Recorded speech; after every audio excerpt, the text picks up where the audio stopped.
अहोई अष्टमी हर साल आती है और इस अष्टमी का व्रत संतान की लंबी आयु और उसकी समृद्धि के लिए रखते हैं।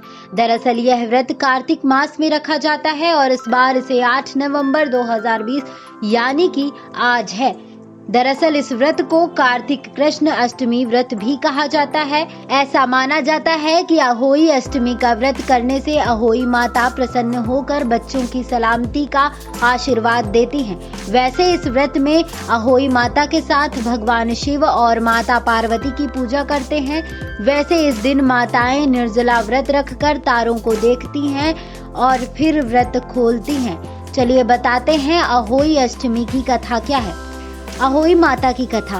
एक साहूकार के 7 बेटे थे और एक बेटी थी। साहूकार ने अपने 7 बेटों और बेटी की शादी कर दी थी।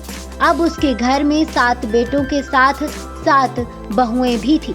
साहूकार की बेटी दिवाली पर अपने ससुराल से मायके आई थी। दिवाली पर घर को लीपना था, इसलिए सारी बहुएं जंगल से मिट्टी लेने गई। साहूकार की बेटी भी अपनी भाभीयों के साथ चल पड़ी। साहूकार की बेटी जहां मिट्टी काट रही थी, उस स्थान पर स्याहू यानी कि साही अपने बेटों के साथ रहती थी। मिट्टी काटते हुए गलती से साहूकार की बेटी की खुरपी के चोट से स्याहू का एक बच्चा मर गया। इस पर क्रोधित होकर स्याहू ने कहा कि मैं तुम्हारी कोख बांधूंगी।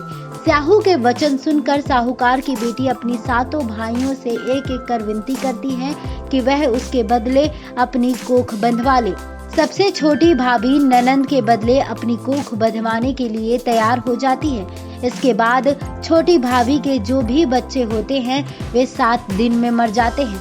7 पुत्रों की इस प्रकार मृत्यु होने के बाद उसने पंडित को बुलवाकर इसका कारण पूछा। पंडित ने सुरही गाय की सेवा करने की सलाह दी। सुरही सेवा से प्रसन्न होती है और छोटी बहू से पूछती है कि तू किस लिए मेरी इतनी सेवा कर रही है और वह उससे क्या चाहती है। जो कुछ तेरी इच्छा हो वह मुझसे मांग ले। साहूकार की बहू ने कहा कि स्याहू माता ने मेरी कोख बांध दी है, जिससे मेरे बच्चे नहीं बचते हैं। अगर आप मेरी कोख खुलवा दें तो मैं आपका उपकार मानूंगी। गाय माता ने उसकी बात मान ली और उसे साथ लेकर 7 समुद्र पार स्याहू माता के पास ले चली। रास्ते में थक जाने पर दोनों आराम करने लगते हैं। अचानक साहूकार की छोटी बहू की नजर एक ओर जाती है। वह देखती है कि एक सांप गरुड़ पंखनी के बच्चे को डसने जा रहा है और वह सांप को मार देती है। इतने में गरुड़ पंखनी वहां आ जाती है और खून बिखरा हुआ देखकर उसे लगता है कि छोटी बहू ने उसके बच्चे को मार दिया है। इस पर वह छोटी बहू को चोंच मारना शुरू कर देती है। छोटी बहू इस पर कहती है कि उसने तो उसके बच्चे की जान बचाई है। गरुड़ पंखनी इस पर खुश होती है और सुरही सहित उन्हें स्याहू के पास पहुंचा देती है। वहां छोटी बहू स्याहू की भी सेवा करती है। स्याहू छोटी बहू की सेवा से प्रसन्न होकर उसे 7 पुत्र और 7 बहू होने का आशीर्वाद देती है। स्याहू छोटी बहू को 7 पुत्र और 7 पुत्र वधुओं का आशीर्वाद देती है और कहती है कि घर जाने पर तू अहोई माता का उद्यापन करना। 7 अहोई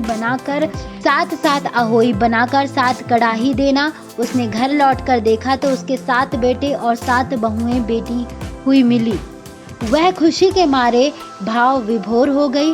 उन्होंने 7 अहोई बनाकर 7 कड़ाही देकर उद्यापन किया। अहोई का अर्थ एक यह भी होता है अनहोनी को होनी बनाना, जैसे साहूकार की छोटी बहू ने कर दिखाया। जिस तरह अहोई माता ने उस साहूकार की बहू की कोख को खोल दिया, उसी प्रकार इस व्रत को करने वाली सभी नारियों की अभिलाषा पूर्ण करें। ये जानकारी साइट्स और अन्य जगहों से प्राप्त की गई है।